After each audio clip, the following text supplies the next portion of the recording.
हमारा मठ, हमारा मंदिर, हमारी उपासना विधि, हमारा शास्त्र, हमारे दर्शन, हमारी साधना पद्धति तभी संरक्षित हो पाएगी, तभी सुरक्षित हो पाएगी जब ये सनातन धर्म है।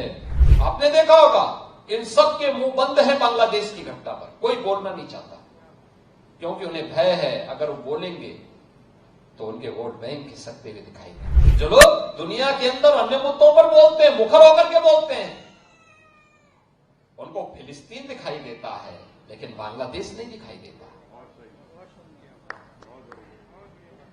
उनको दुनिया के अंदर अन्य जगह दिखाई देती है लेकिन बांग्लादेश नहीं दिखाई दे रहा है क्योंकि हम मंदिर तोड़े जा रहे हैं और हिंदू मारा जा रहा है। ये देश रहना चाहिए, सनातन धर्म हर हाल में रहना चाहिए, हमारी विरासत का हर हाल में संरक्षण होना चाहिए।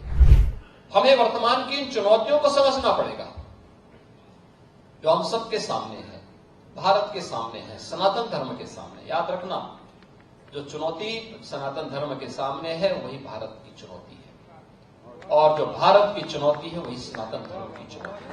दोनों एक दूसरे से अपने आप को अलग नहीं कर सकते, कोई एक दूसरे से अलग नहीं कर सकता। और मैं तो आज पूज्य संतों का आह्वान करूंगा, इस समय है उनको स्वयं आगे आकर के पूरे समाज को एकजुट करने के सावधान के साथ आगे बढ़ना पड़ेगा।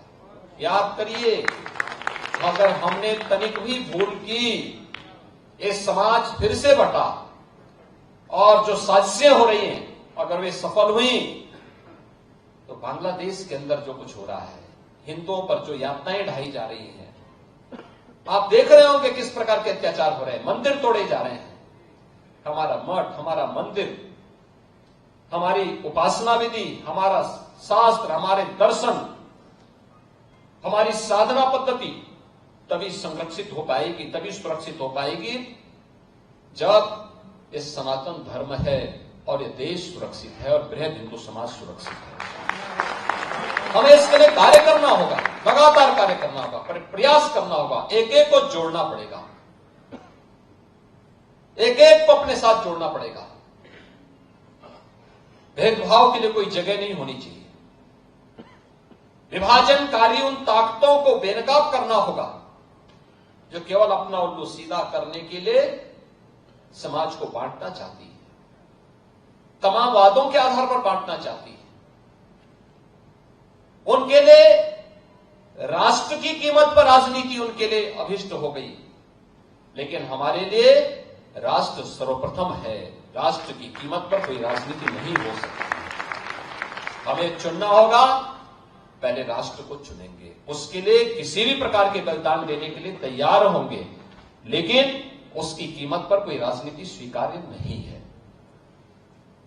लेकिन आज जिस प्रकार के दृश्य दिखाई दे रहे हैं, जिस प्रकार की बातें हो रही हैं, जिस प्रकार की चीजें चल रही हैं, आपने देखा होगा इन सब के मुंह बंद है बांग्लादेश की घटना पर, कोई बोलना नहीं चाहता क्योंकि उन्हें भय है अगर वो बोलेंगे तो उनके वोट बैंक खिसकते हुए दिखाई देंगे। उनके पैरों के नीचे की जमीन जिस पर वे लोग खड़े हैं, वे अंगारे उनको ही जलाते हुए दिखाई दे रहे होंगे और इसलिए वे मौन हैं, बोल नहीं सकते।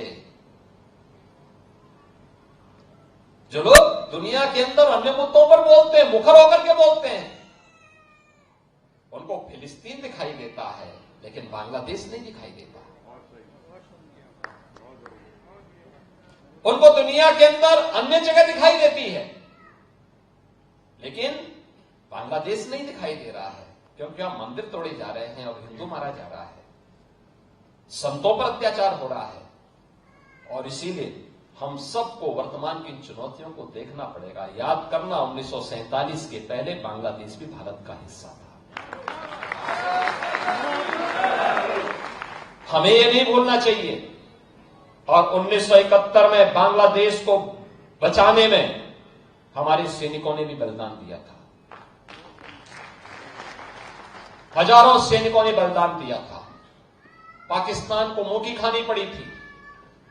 पाकिस्तान के 95,000 से अधिक सैनिकों को भारत के बहादुर जवानों के सामने समर्पण करना पड़ा था और विश्व के इतिहास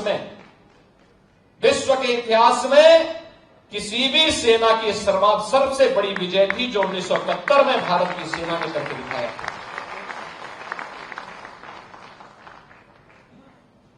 इसलिए हम सबको वर्तमान में अपने आप को उसके लिए तैयार करना होगा, देखना होगा। यह देश रहना चाहिए, सनातन धर्म हर हाल में रहना चाहिए, हमारी विरासत का हर हाल में संरक्षण होना चाहिए और उसी विरासत के संरक्षण की दिशा से ये विकास के कार्य उसके साथ जोड़े जा रहे हैं, उसको आगे बढ़ाने का काम